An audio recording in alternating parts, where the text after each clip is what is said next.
আমার ভাই, আমার দিনী ভাই, আমার মুরবি, আমার শায়েখ আব্দুর রাজ্জাক বিন ইউসুফের উপরে আক্রমণ করা হয় না, আমার উপরে আক্রমণ করা হয়েছে। ঠিক কিনা বলেন? আজকে শেখ আব্দুর রাজ্জাক বিন ইউসুফ হাফিজাহুল্লাহকে আক্রান্ত করা হয়েছে। আমি আল্লাহর কসম করে বলছি, হাজার মানুষের সাক্ষী রেখে বলছি, ভিডিওটা যখন আমি দেখেছি আমার কলিজা ফেটে কান্না এসেছে। যারা শেখের গাড়িতে হামলা করেছে তাকে পিটিয়ে রক্তাক্ত করেছে, অনতি বিলম্বে দৃষ্টান্তমূলক সাজার ব্যবস্থা করতে হবে। আপনি জানোয়ারের মতো, পশুর মতো এরকম মানুষের উপরে হামলা করবেন, এটা তো জাহিলি যুগের বর্বরতাকেও হার মানিয়েছে। আপনার সাথে আমার মতের অমিল থাকতে পারে, তাই বলে তো আমি আপনার উপরে হামলা চালাতে পারি না। সিলেটের প্রশাসনকে আমরা বলতে চাই, শাহজালালের মাটিতে এমন ন্যাক্কারজনক ঘটনা ঘটার পরে প্রশাসন যেন নীরব না থাকে। অবশ্যই যেন দায়ী ব্যক্তিদেরকে গ্রেফতার করে এদেরকে দৃষ্টান্তমূলক শাস্তি দেওয়া হয়, সে যেই হোক না কেন। আলেমদের উপরে যারা আঘাত করে, আলেমদেরকে যারা হামলা করে, আলেমদের সন্ত্রাসী কায়দায় আক্রমণ করে, নিঃসন্দেহে তারা কখনো বৈধ সন্তান হতে পারে না। শেখ আব্দুর রাজ্জাক বিন ইউসুফ হুজুর যখন সেই ছেলেটা জোহরের নামাজ আদায় করে রাস্তাতে যখন তার গাড়ি নিয়ে রওনা করেছেন, ঠিক সেই মুহূর্তে মোটর সাইকেল থেকে কিছু যুবকেরা সন্ত্রাসী কায়দায় এই হুজুরের গাড়িতে হামলা করেছে, পুরো গাড়িকে ভেঙে দিয়েছে, এমনকি হুজুরের শরীরে আক্রমণ করে হুজুরের হাতে রক্তাক্ত করেছে। জোরে বলেন নাউজুবিল্লাহ, আরো জোরে বলেন নাউজুবিল্লাহ। মাওলানা আব্দুর রাজ্জাক বিন ইউসুফ, তাকে গাড়ি ভেঙে দেওয়া হয়েছে, হুজুরের গায়ে আঘাত করা হয়েছে। হুজুর হতে পারে আহলে হাদিসের, যদি এক আলেম ভুল করে আরেক আলেম ধরিয়া দিবে, কিন্তু সন্ত্রাসীদের কি কোনো অধিকার আছে আলেমদের গায়ে আঘাত করার? জোরে বলেন, কোনো অধিকার কি আছে? সহ্য করা যায় না যখন তিনি আঘাতে বাম হাতটা এইভাবে নাড়াচাড়া করতেছিলেন, ভিতর থেকে রক্ত ছুটতেছিল, আপনি বোঝাতে পারবেন না। আপনি আব্বার সঙ্গে যদি এমন ঘটনা ঘটতো, আমি এতটা দুঃখ পেতাম না যে ঘটনা ঘটেছে আমাদের শেখ আব্দুর রাজ্জাক বিন ইউসুফ হাফেজাহুল্লাহর সঙ্গে। শেখ আব্দুর রাজ্জাক বিন ইউসুফ হাফেজাহুল্লাহর বক্তৃতার প্রভাবেই আজকে বাতিলদের কম্প কাঁপছে। এই জন্য সিলেটের মাটিতে 500 কোটি টাকা তারা কেস করেছিল, কি করে নাই? করেছে। তাতেও তাদের স্বাদ মেটা নাই, এখন অতর্কিত হামলা করে শেখ আব্দুর রাজ্জাক বিন ইউসুফ হাফেজাহুল্লাহকে দুনিয়ার বুক থেকে তারা সরে দেওয়ার চেষ্টা করছে। আমরা তীব্র নিন্দা এবং প্রতিবাদ জানাই। দলিলের জোর থাকলে দলিল দিয়ে আলোচনা হবে, আর মারামারি যদি করতে চাও দিনক্ষণ ঠিক করে দাও, যদি সম্ভব হয় ফিল্ডে আমরাও নামবো।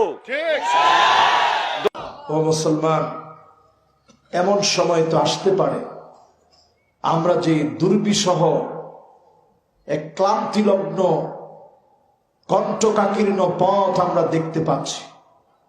আজকেও শেখ আব্দুর রাজ্জাক বিন ইউসুফ হাফিজাহুল্লাহ, ওনার সাথে অনেক বিষয়ে কারো বিতর্ক থাকতে পারে। তিনি ফেন্সুগঞ্জ যাচ্ছিলেন, ওনার গাড়িটা ভেঙে দিয়ে ওনার উপরে হামলা করা হয়েছে। এই যে একটা অবস্থা এখন বিরাজমান, আমার তো খুব ভয় হচ্ছে এই অবস্থা যদি চলতে থাকে অদূর ভবিষ্যতে এমন সময় আসতে পারে এই মাহফিলের নিয়ামত শূন্য হবে, হারিয়ে যেতে পারে। ঠিক না বেঠিক? আসসালামু আলাইকুম ওয়া রাহমাতুল্লাহি ওয়া বারাকাতুহু। প্রিয় ভাই বোনেরা, আপনাদের মুখোমুখি হয়েছি মাধবকুণ্ড থেকেই। একটু আগে একটি সংবাদ শুনতে পেলাম, এখনো বিশ্বাস হতে পারিনি কতটা সত্য বা কতটা অবাস্তব। আমার অত্যন্ত শ্রদ্ধেয় ভাই আব্দুর রাজ্জাক বিন ইউসুফ, শেখ আব্দুর রাজ্জাক বিন ইউসুফ, যাকে আমি আল্লাহর জন্য ভালোবাসি, কোনো এক মাহফিলে তিনি আক্রান্ত হয়েছেন। খুবই দুঃখ পেয়েছি।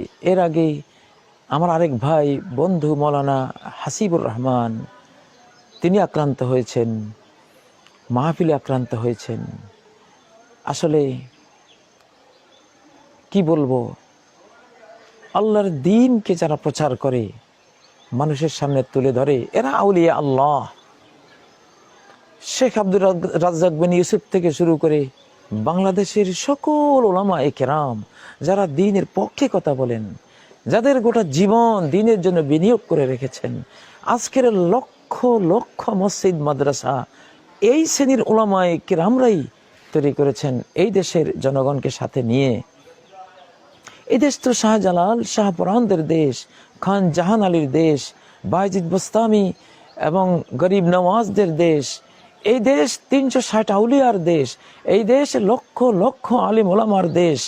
তো এই দেশে বসে কেউ যদি এদের উত্তরসূরি আলেমকে, এই যুগের অলি আউলিয়াদেরকে তারা যদি আঘাত করে, তাহলে নির্ঘাত তারা নবীদের দুশ্মন, তারা সাহাবীদের দুশ্মন, তারা অলি আউলিয়াদের দুশ্মন, তারা আল্লাহর দুশ্মন, তারা আল্লাহর ফেরেশতাদের দুশ্মন, তারা কুল মাখলুকাতের দুশ্মনীতে পরিণত হবে। কোন শয়তান তোমাকে শিক্ষা দান করেছে যে আলেমের গায়ে হাত তুলতে হবে? তোমরা কি মানুষ না জানোয়া? একজন শীর্ষস্থানীয় আলেমের গায়ে হাত তোলার জন্য গাড়ি যেভাবে ভাঙচুর করেছো, তোমরা শয়তানের চেয়েও জঘন্য। মানুষ তো দূরের কথা। তোমরা ঠিক এইভাবে বেদাতীরা উৎপেতে থাকে। কিভাবে আহলে হাদিসদেরকে, সালাফিদেরকে দাওয়াত বন্ধ করে দেওয়া যায়, কিভাবে মসজিদ ভাঙ্গা যায়, কিভাবে মাদ্রাসা ভাঙ্গা যায়। আরে জোরে আমিন বলা আর বুকে হাত বাঁধা, রফুলে আদান করা যদি অপরাধ হয়, তাহলে এই সমস্ত পাগড়ি পলা ইবলিসগুলি হারামকেও ভেঙে দিবে একদিন যদি সুযোগ পায়। কারণ সেখানে তো জোরে আমিন হয়, সেখানেও তো কি হয়, রফুল আদান করে না ইমাম, বুকে হাত বাঁধে না সেখানে। কোন লজ্জায় তোমরা হজ করতে যাও? কোন লজ্জায় তোমরা মসজিদ নববীতে যাও? তোমাদের হায়া নাই, লজ্জা নাই? গতকাল সিলেটের ফেঞ্চুগঞ্জে আমার উস্তাদ শেখ আব্দুর রাজ্জাক বিন ইউসুফ হাফিজাহুল্লাহ তাআলা, তার উপরে যেভাবে আক্রমণ করা হয়েছে, যারা আক্রমণ করেছে তারা, আমার মনে হয় মানুষ তো দূরের কথা, কুকুর, শিয়াল, বানর, শুয়োরের চেয়েও বেশি খারাপ। এদের আল্লাহ 2 পা দিয়েছে, কিন্তু 4 পায়া নিকৃষ্ট জানোয়ারের চেয়েও খারাপ এরা।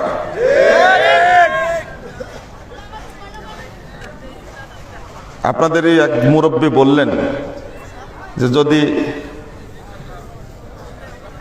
ওই ইবলিসদের পাশে আমাদের গ্রামটা হতো, তাহলে ও তো গাড়ি ভেঙেছে, আমরা ওদের অবস্থা কি করতাম সেটা মুখে আর বলছি না। এই যে এখন শুনে মঞ্চে আসলাম, 70 বছর বয়সী একজন মানুষের মন্তব্য এটা। আমি তাদেরকে আমার এই বয়সে কাছে থাকলে টুকরা টুকরা করে ছিঁড়ে ফেলে দিতাম। ঠিক প্রত্যেকের হৃদয়ে রক্তক্ষরণ হয়েছে, এতে কোনো সন্দেহ নাই। কিন্তু এর মধ্যে কিছু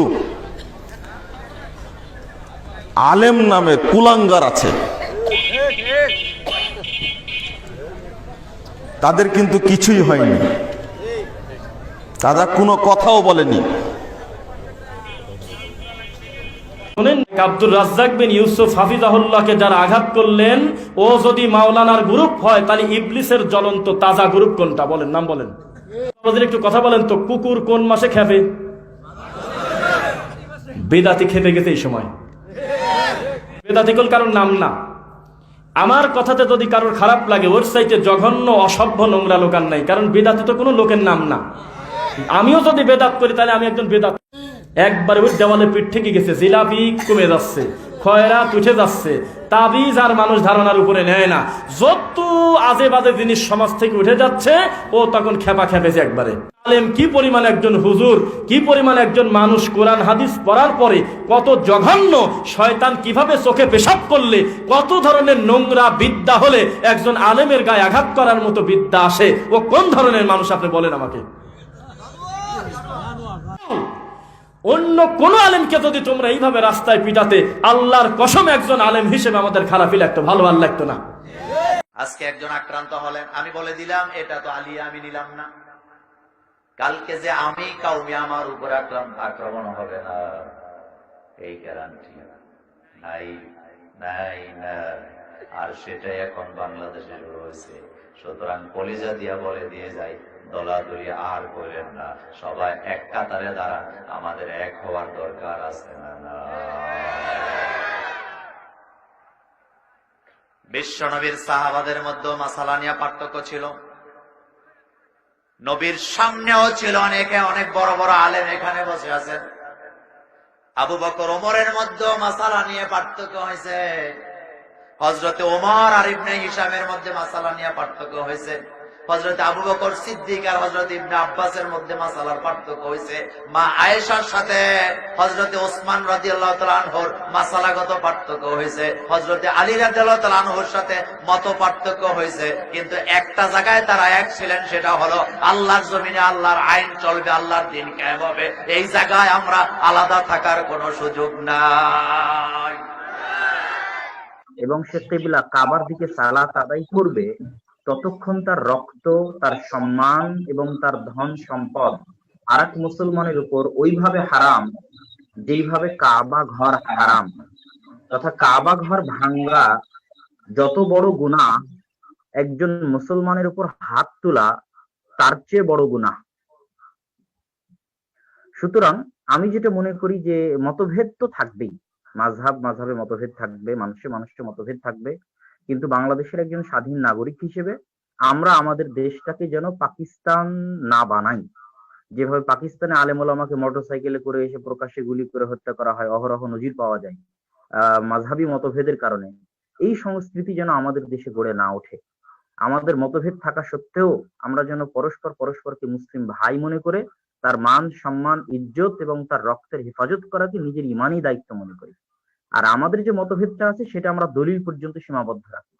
আমার দলিল আমি দিব, দাওয়াত দিব, মানুষ যদি আমার দলিল আমার দাওয়াত পছন্দ করে গ্রহণ করবে, আর একজন তার দলিল তার দাওয়াত দিবে, তারটা যদি মানুষ পছন্দ করে গ্রহণ করবে। এভাবেই সাহাবীদের যুগ থেকে চলে আসছে। সিলেটের ফেঞ্চুগঞ্জ একটি জায়গাতে আমাদের প্রিয় শেখ আব্দুর রাজ্জাক বিন ইউসুফ হাফিজাহুল্লাহর গাড়ি বহরে আক্রমণ করা হয়েছে, তা আপনারা জানেন। আর আমরা আসলে এই মুহূর্তটাতে প্রায় প্রত্যেকটা দিন কোনো না কোনো মাহফিলে থাকি। আর সাধারণত আমাদের যারা সহিহ আকীদার দায়ী রয়েছেন তাদের উচিত হলো যে আমরা অনেকেই ফেসবুকে কখনো কখনো পোস্টার পোস্ট করি, আবার কখনো কখনো পোস্টার পোস্ট করি না। এটা এই জন্যই করি না, এই জন্যই যে শত্রুরা ওত পেতে থাকে। আর আব্দুর রাজ্জাক বিন ইউসুফকে হামলা করা, এবং এর আগে দেখলাম আমাদের আরেকজন দায়ী এম হাসিবুর রহমান, ওনার গাড়ি বহরেও দেখলাম যে হামলা করা হয়েছে।